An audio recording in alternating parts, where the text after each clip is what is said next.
Good morning, all of you. This is our first session of accountancy, class 11th. ये platform उन बच्चों के लिए है जो अकाउंट्स के कॉन्सेप्चुअल अंडरस्टैंडिंग के लिए पढ़ना चाहते हैं।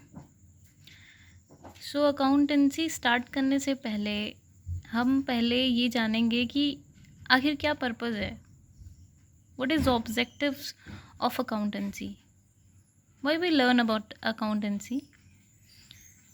Our first objective is to keep systematic record of business transaction.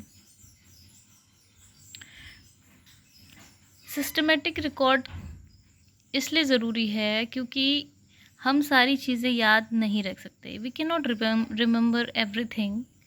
We have to make a proper systematic record to avoid omission and fraud. That is why we make records. We are not robot.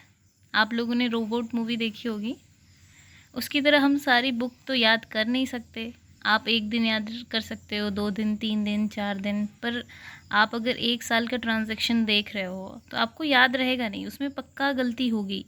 इसीलिए हम सारे के सारे transaction को systematically record करते हैं.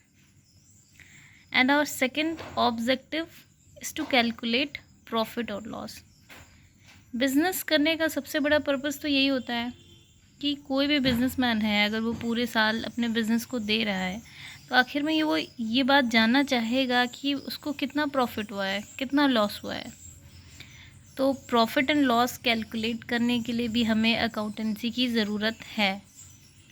Without account we can not calculate profit and loss. Now third one,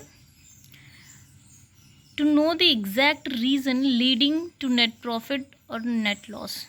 ये तो पता चल गया कि प्रॉफिट हुआ या लॉस हुआ, बट प्रॉफिट हुआ तो क्यों हुआ और लॉस हुआ तो क्यों हुआ, ये जानने के लिए भी हमें अकाउंटेंसी की ज़रूरत होती है.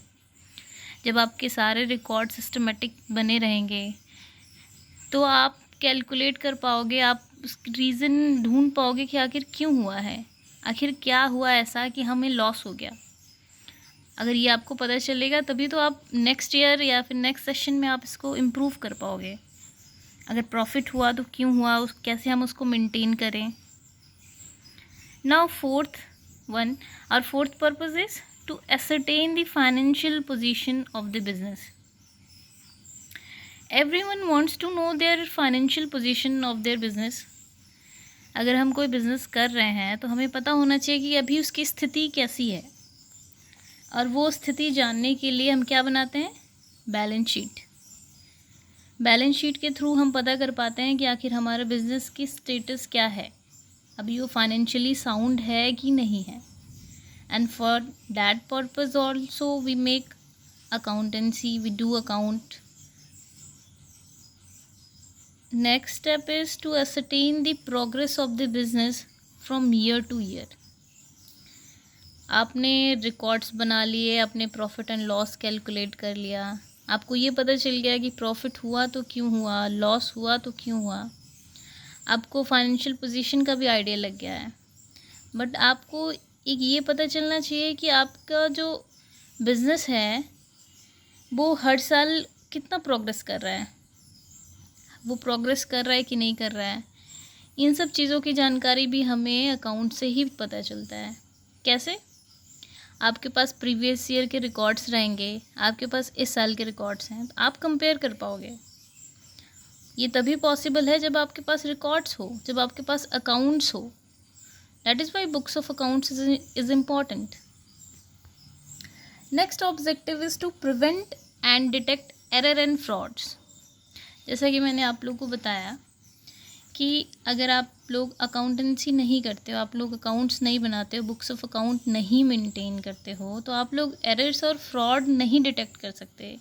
क्योंकि कोई भी ट्रांजैक्शन आप 1 दिन का लर्न कर सकते हो, 2 दिन का याद कर सकते हो, 3 दिन का याद कर सकते हो, बट आप रोज़ रोज़ ये पॉसिबल नहीं है. अगर मान लीजिए कोई किसी का फर्म बहुत बड़ा है, उन लोग का डेली ट्रांजेक्शन हज़ारों लाखों में हो रहा है, तब तो कैसे पॉसिबल है. That is why accountancy is important to prevent and to detect error and frauds. And the seventh one is to provide information to various parties. अगर आप बिज़नेस कर रहे हो तो उसमें आप अकेले तो कर नहीं रहे, उसमें कई सारी पार्टीज़ इन्वॉल्व होती हैं। उन सबको जानना होता है कि आखिर आपके बिज़नेस में चल क्या रहा है, और कोई आपके बिज़नेस में पैसा लगाए तो क्यों लगाए। गवर्नमेंट को भी पता करना होगा कि आप आखिर आपके बिज़नेस में क्या चल रहा है। तो उन सबको आप क्या ऐसे बता दोगे कि देखिए सर हमने इतना लगाया है, हमने ये ख़रीदा, हमने ऐसे किया, तो ऐसे तो बिज़नेस नहीं हो पाएगा। तो उन सारी पार्टीज़ के लिए भी आपके पास प्रॉपर बुक्स ऑफ अकाउंट्स होना चाहिए। ये हो गए आपके ऑब्जेक्टिव्स। तो अकाउंट्स पढ़ने के कुछ ऑब्जेक्टिव्स हैं जो कि मैंने आप लोगों को बताया। एंड ऑब्जेक्टिव के बाद जो नेक्स्ट होता है वो है प्रोसेस।